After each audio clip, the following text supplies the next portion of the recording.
4 PM news network में दोस्तों आपका स्वागत है। मैं हूं आपके साथ राशिद ज़हीर। लगभग मेरे ख्याल के मुताबिक 2 साल 4 महीने के बाद मणिपुर की यात्रा की ख्याल आया है और बाकी भी जो 7 सिस्टर्स स्टेट्स हैं उसमें कई जगह मोदी जी आसाम वगैरह पहुंच रहे हैं। मैं नेपाल की स्थिति देख रहा था। मैंने कल या परसों एपिसोड बनाए। लोगों ने नई नई बातें बना दी कि नेपाल में ये हो रहा है, भारत में भी ऐसा हो जाएगा। ऐसा नेपाल जैसा भारत में संभव नहीं है। वजह उसकी ये है, मैं बहुत खुल करके बता रहा हूँ कि चूँकि मैं नेपाल जानता हूँ। नेपाल के जो नए लड़के हैं ना, ये इसके अंदर ज़्यादातर जो लोग हैं अपने फ्यूचर के प्रति बहुत ज़्यादा सजग नहीं होते। और एक बात मैं आपको और बता दूँ, क्राइम पेशा बहुत होते हैं। इनके ख्याल में भी क्राइम होता है। मैं ये नहीं कह रहा हूँ कि नेपाल की गवर्नमेंट ने गलत काम नहीं किया है या नहीं किया है, लेकिन ये जो तरीक़ा अपनाया जाता है ना, राजनेताओं को नंगा करके उनकी पत्नियों को मार देना, जानवर का काम है, इंसानों का काम नहीं होता है। आंदोलन होते हैं, बांग्लादेश में भी आंदोलन हुआ है, लेकिन ऐसा नहीं हुआ है कि वहाँ बिल्कुल अपनी जान बचा के भागना पड़ा है, लेकिन बाकी तमाम लोगों को नंगा करके मार देना। श्रीलंका में भी आंदोलन हुआ है, लूट लिया गया राष्ट्रपति हाउस, लेकिन वहाँ पर एक मैं देख रहा था, एक आदमी को नंगा करके ले जा रहे हैं, उसको मार दिया गया, किसी को ऊपर से फेंक रहे हैं। जानवर किस्म की प्रवृत्ति होती है ये। तो ये प्रवृत्ति हमारे यहाँ नहीं है।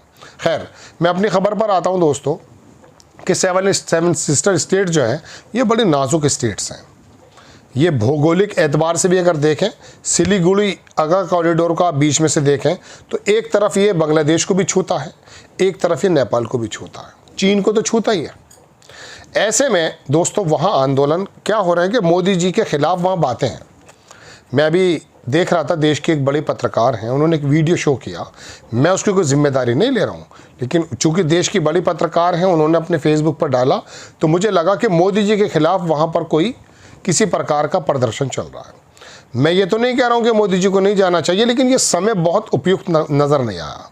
ख़तरा भी हो सकता है। हालांकि प्रधानमंत्री को देश में कहीं कोई ख़तरा नहीं, लेकिन 2 साल 4 महीने जब आप नहीं गए, थोड़ा सा अभी और ऊपर नीचे होना था। आसाम के अंदर चुनाव हैं, हो सकता है तैयारी के लिए जाना पड़े, चूँकि आने वाला वक्त तो ऐसा ही है।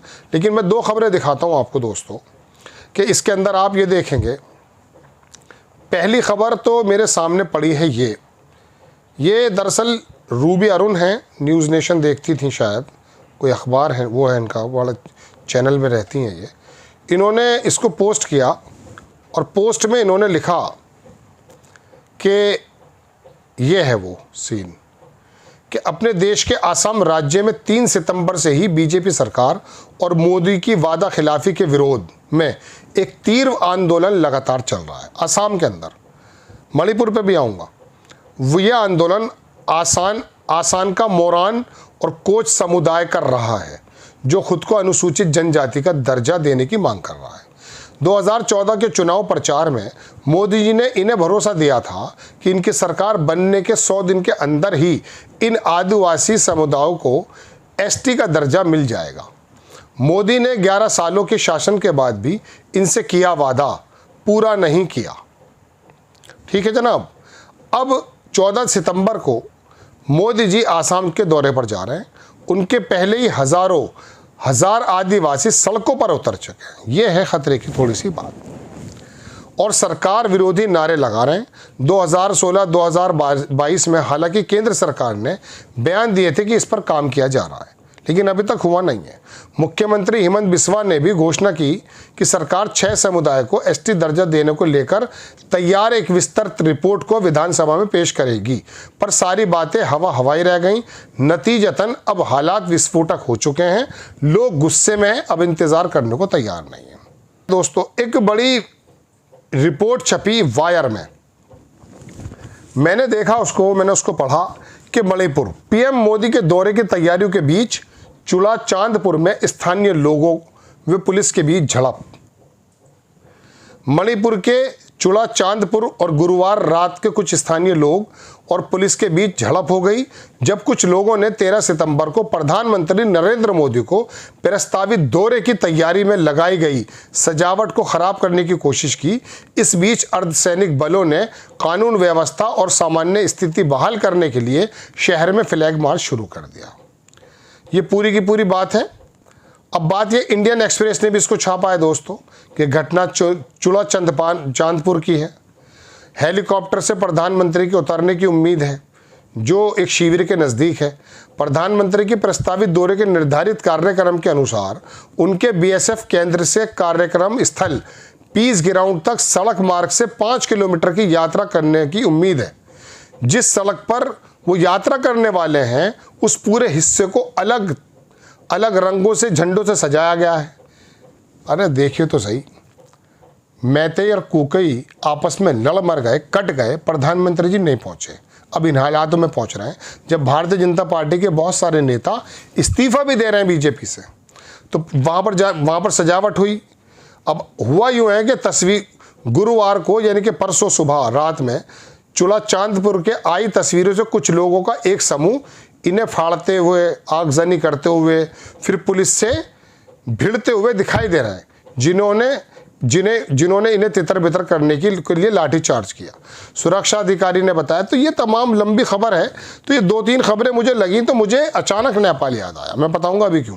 पहले मैं एक तस्वीर और दिखा देता हूँ कि मणिपुर के अंदर भी हो ये रहा है कि वहाँ पर लोग जो है ना इस्तीफा दे रहे हैं बीजेपी पार्टी से।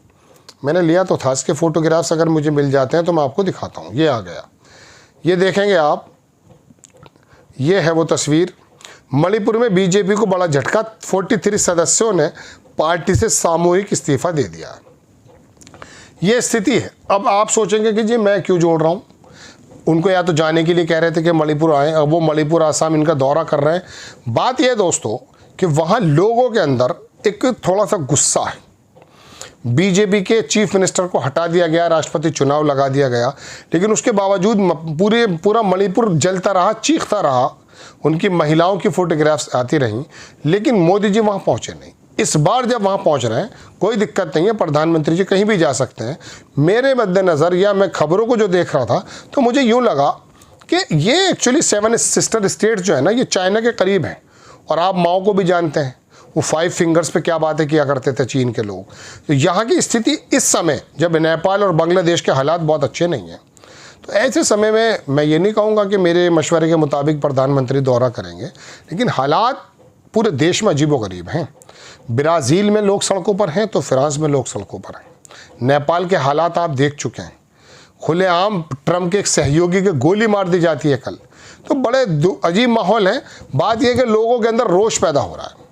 अब वो रोष असम की सड़कों पे भी नज़र आ रहा है, मणिपुर के अंदर भी नज़र आ रहा है। ऐसे में प्रधानमंत्री जी का दौरा हम ये ईश्वर से कल वो करते हैं प्रार्थना कि बहुत सफल रहे, कामयाब रहे, हिफाजत से रहे। लेकिन फिर भी देर आई, बहुत देर में याद आई मोदी जी आपको। जय हिंद।